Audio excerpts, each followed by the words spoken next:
Motor வாகன சட்டத்தை கைவிட வேண்டும் உள்ளிட்ட 12 அம்ச கோரிக்கைகளை வலியுறுத்தி தேசிய அளவில் ஒருநாள் பொது வேலைநிறுத்த போராட்டத்தில் முக்கிய தொழிற்சங்கங்கள் ஈடுபட்டுள்ளன.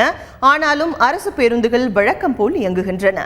லாரி மற்றும் ஆட்டோக்கள் அதிக அளவில் இயங்காது என கூறப்படுகிறது. இதுகுறித்த கூடுதல் தகவல்களை தருகிறார் செய்தியாளர் ராஜா. ராஜா, என்னென்ன கோரிக்கைகளை வலியுறுத்தி நாடு தழுவிய இந்த வேலை நிறுத்த போராட்டம் நடைபெறுது? இந்த வேலை நிறுத்தத்தில் மத்திய அரசு ஊழியர்கள் பங்கேற்றுள்ளதால என்னென்ன பணிகள் பாதிக்கப்பட்டிருக்கு?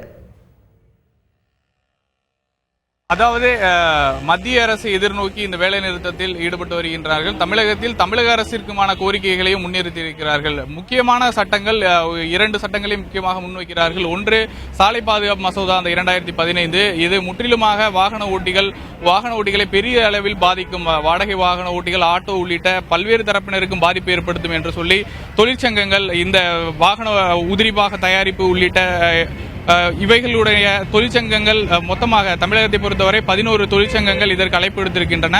அதன் காரணமாக ஆட்டோக்கள் மற்றும் வாடகை வேன்கள் உள்ளிட்டவை இன்று பல தரப்பிலிருந்தும் இயக்கப்படாமல் இருக்கும் என்று அறிவிக்கப்பட்டிருக்கிறது. இருப்பினும் காலை நிலவரப்படி பல்வேறு பகுதிகளிலும் ஆட்டோக்கள் வழக்கம் போல இயங்குகின்றன. 7 மணிக்கு மேல் பல்வேறு இடங்களில் ஆட்டோக்கள் நிறுத்தப்படும் என்று தொழிற்சங்கங்கள் சார்பாக தெரிவிக்கப்பட்டிருக்கிறது. சென்னை எழும்பூரில் உள்ள ப்ரீபெய்டு ஆட்டோ இன்று 7 மணிக்கு மேல் செயல்படாது. அதேபோன்று கோயம்பேடில் உள்ளவையும் 7 மணிக்கு மேல் இயங்காது என பல்வேறு இடங்களில் அந்த ஆட்டோ ஓட்டுநர்கள் பலகைகள் வைத்திருக்கிறார்கள்.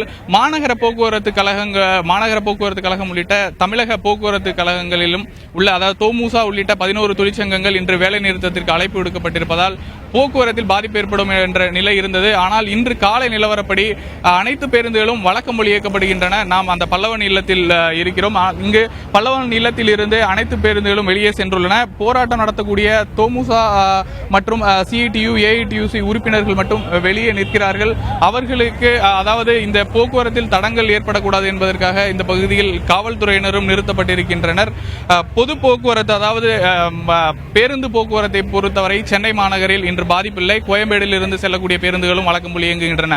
இரண்டாவது, மத்திய அரசு ஊழியர்கள் அவர்களுடைய முக்கியமான கோரிக்கை தனியார் மயமாக்கல், அதாவது வங்கிகளுக்கு தனியார் மயமாக்கல், இன்சூரன்ஸ் செக்டரில் புதிய இன்சூரன்ஸ் கொள்கைகள் உள்ளிட்டவற்றை கடுமையாக எதிர்க்கிறார்கள். இதுக்காக முன்கூட்டி மத்திய அரசுடன் 3 முறை பேச்சுவார்த்தை நடத்தி இருக்கிறார்கள். அவை தோல்வியை அடுத்துதான் இந்த போராட்டத்தில் இன்று இறங்கி இருக்கிறார்கள்.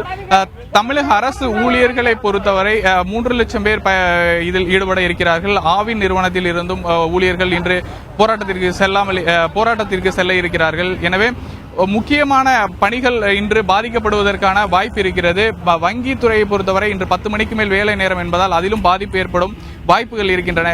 அனைத்து தொழிற்சங்கங்கள், அதாவது முக்கியமான 11 தொழிற்சங்கங்கள் மத்தியிலும் சரி மாநிலத்திலும் சரி எதிர்க்கட்சிகளை சார்ந்த தொழிற்சங்கங்கள் அழைப்பு விடுக்கப்பட்டிருப்பதால் வங்கி பணிகள் பாதிக்கப்படுவதற்கான வாய்ப்பு இருக்கிறது. எல்ஐசி உள்ளிட்ட இன்சூரன்ஸ் நிறுவனங்களினுடைய பணிகளும் பாதிக்கப்படும் வாய்ப்பு இருக்கிறது.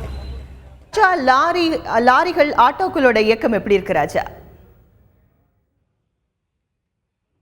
புதிதாக கொண்டுவரப்பட இருக்கின்றதாக அறிவிக்கப்பட்ட சாலை பாதுகாப்பு மசோதாவில் பல்வேறு அவர்களுக்கு பாதிப்பு ஏற்படக்கூடியதாக கூறி வாடகை வாகனங்கள், லாரிகள் உள்ளிட்ட பல்வேறு தரப்பினரும் இந்த போராட்டத்தில் இயங்கி இருக்கின்றனர்.